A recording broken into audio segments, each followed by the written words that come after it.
E aí, cara, beleza? Mano, nesse vídeo aqui eu vou ranquear os discos da banda lá de Chicago, Alkaline Trio. Demorou, cara? E claro que essa lista tem um quezinho aí de gosto pessoal, mas tem várias posições que eu determinei por conta de outros fatores que eu vou explicar no vídeo. Demorou, cara? Então, vamos lá!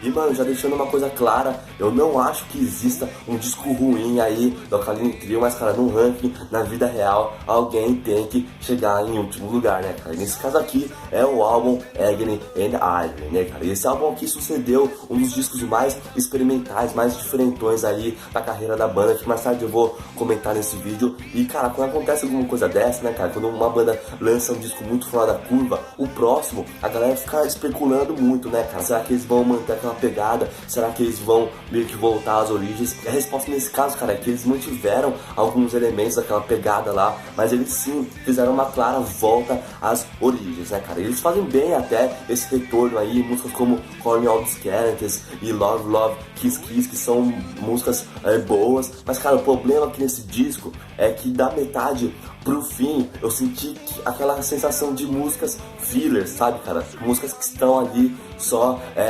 pra preencher espaço, poucos inspiradas, né, cara? Músicas que contam com aquele som lá, uou, uou, que também que parece colocado ali, jogado só pra tentar dar uma apimentadinha nas músicas, né, cara? Então, apesar de ser um disco bom, cara, ter músicas legais, definitivamente não é um disco que eu recomendaria pra uma pessoa que nunca escutou o Alkaline Trio.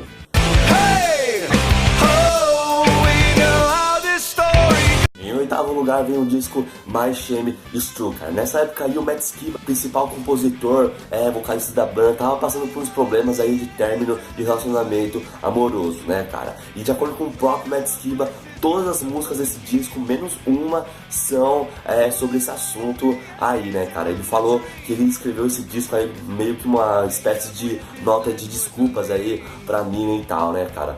E já dá pra perceber só por aí que as letras aqui são muito carregadas, né, cara? Um nível emocional muito grande, né, cara? E apesar disso não ser nenhuma novidade aí pra banda, o que acontece aqui, cara, é que a sonoridade das músicas também acompanha a toada aí das letras, né, cara? Então eu acho que é um disco difícil de você escutar aí numa toada só. Se você colocar lá pra executar, eventualmente você vai ter que dar um pause pra dar uma respirada, tomar um copo da água, né, cara? Tem músicas como I Pessimist, com aquele refrão lá, Disappear, Disappear, cara, que a princípio até soa legal, mas que depois de um tempo fica um pouco enjoativo, assim, pelo menos na minha opinião, cara. Então é um disco bom, que eu não acho que tenha músicas fillers como Agony and Irony, mas cara, é um disco pouco convidativo na minha opinião, cara. Por isso que esse disco aí vem numa posição tão baixa. Don't leave me alone, I'm waiting for this to be the last thing that I say.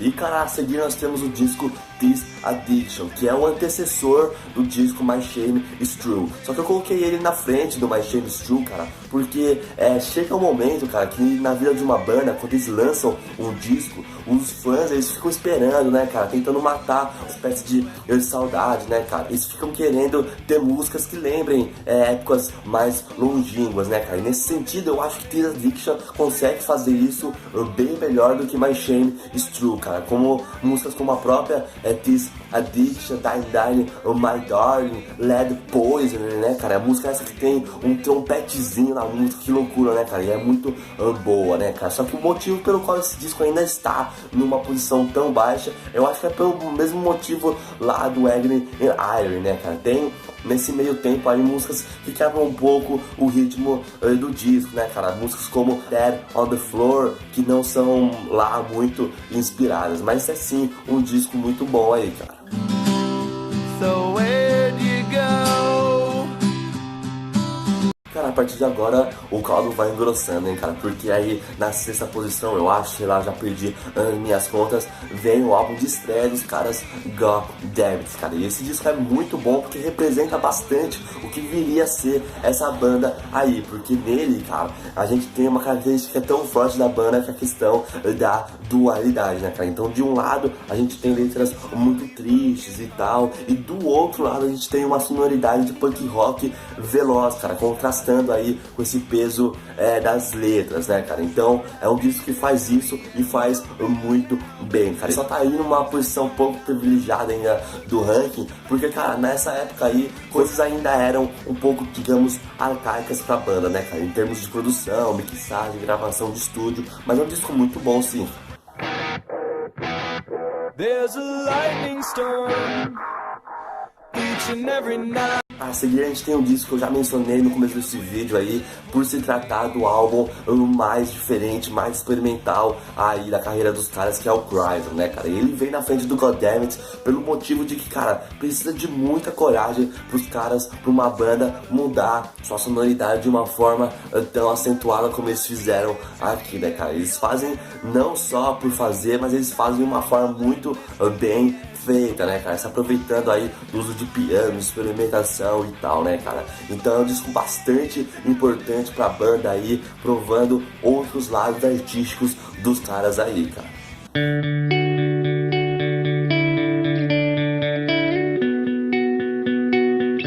Particularmente gosto mais do God Damn It e do Cryzon do que eu gosto do Maybe I'll Catch Fire, álbum que vem aí na quarta posição desse ranking aí, cara. O motivo pelo qual ele vem na frente desses dois álbuns aí, cara, é o fato de que ele segue uma linha lógica, assim, em relação ao antecessor, que foi o God Damn It, mas ele se trata aí de uma evolução clara em termos de sonoridade do que o God Damn It, né, cara. E o motivo também impactante para essa posição na lista é, cara, que ele contém a música Radio, cara, que é uma das músicas mais icônicas da banda, né, cara? Então essa música é muito importante pra banda e, consequentemente, esse disco também é muito importante pra banda também. Does anybody know where I can go get high?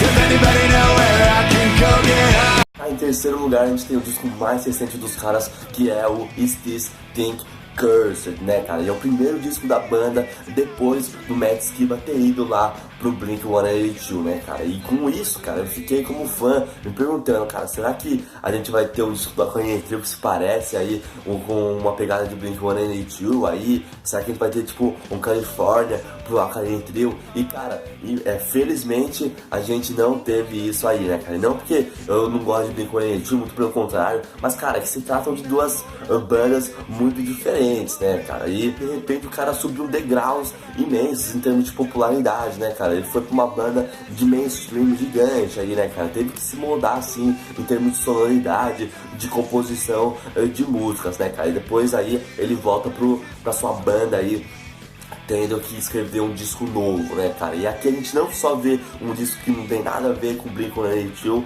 mas que tem tudo a ver com a Kanye Trio, cara. E é um disco muito bom, hein? Inclusive a gente tem músicas que tem uma pegada aí de Social Distortion, Gaslight Anthem, como They Don't Help e Pale Rainbow Blue, né, cara? A gente também tem um elemento muito legal aqui, cara, em algumas músicas, que é o fato de que o Matt e o Damn cantam juntos em algumas músicas, né, cara? E eu sei, cara, que o simples fato de que uma música tem dois vocalistas não a torna automaticamente melhor do que uma música que tem somente vocalista, né, cara? Só que o fato de que eles cantam juntos nessas músicas, ainda mais se trata de uma banda que não faz isso muito frequentemente, né, cara? Isso mostra um cuidado maior, né, cara? Um carinho maior para as músicas, fatores esses que sim podem tornar uma música melhor do que outra determinada música, né, cara? Então, cara, disco muito bom, na minha opinião é impecável aí, disco quase perfeito.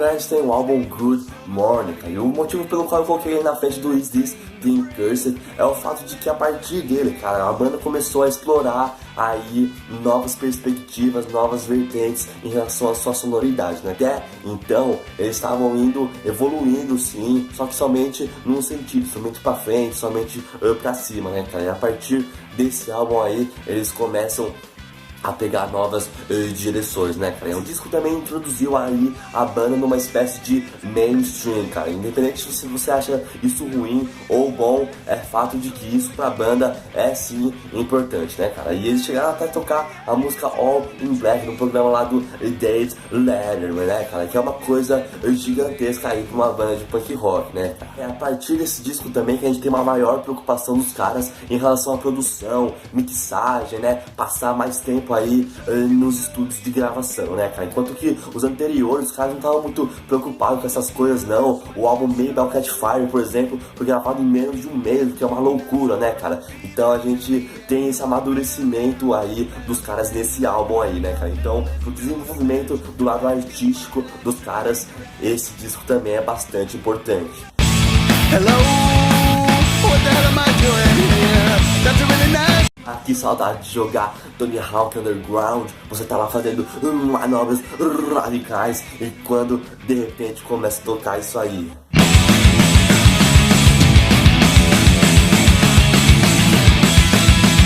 Pois é, a música Armageddon, que veio lá no álbum From Here to Infirmary, que tá aí no primeiríssimo lugar dessa singela list, né, cara? Eu acho que vem com nenhuma surpresa aí pra fã do Alkaline Trio, cara. Isso porque esse disco aí é uma paulada aí, cara. É hit após hit, cara. A gente tá ainda numa época pré-arranjos de piano, experimentação. Então a gente tem aquele punk rock aí veloz com letras aí bastante emocionais. E não tem muito o que falar não, cara. Esse disco aí é um clássico, na minha opinião, não só pra banda, mas como pro punk rock aí no geral. E se você gosta do estilo, tem que escutar sim, cara. Uma pedida imperdível aí, cara. E, cara, é basicamente isso. Espero que tenha gostado. E, cara, como que você teria ranqueado a discografia dos caras aí, hein, cara? Qual que é o seu álbum predileto do Alkaline Trio?